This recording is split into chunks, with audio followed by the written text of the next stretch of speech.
አንዳንድ ሰዎች በጣም ይገርሙኛል አሉ የተለያዩ ቦታዎች ላይ በሚሄድበት ሰዓት ለስራም ለተለያዩ ጉዳዮች በሚሄድበት ሰዓት በጣም ይገርመኛል። ምንድነው ማየው የተለያዩ ሰርተፊኬቶችን ይሰበስባሉ።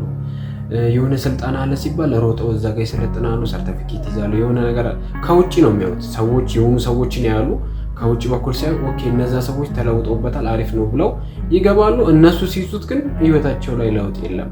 ነገር ግን ህይወታችንን የሆነ ስኬት የሆነ ውጤት ለመፈለግ በምንፈልግበት ጊዜ ጥሩ ነው መማር፣ ጥሩ ነው ትሬኒንግ ማድረግ። ነገር ግን የምንፈልገውን ነገር ያ የምንወደው ወይም ውስጣችን ያለውን ነገር የሚያዳብርልን ነገር ሲሆን ውጤታማ ያደርገናል። ነገር ግን ሰዎች ላይ ስላየነው ብቻ ሰዎች ውጤታማ ስለሆኑበት ብቻ እኛ ውጤታማ እንሆናለን ማለት አይደለም።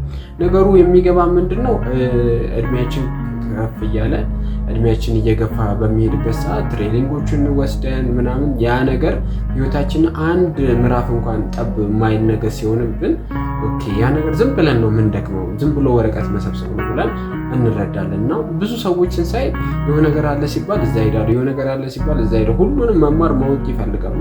አሪፍ ነው ሁሉንም መማር ማወቅ። ነገር ግን ሁሉንም ስለተማረ ሁሉንም አንሰራም።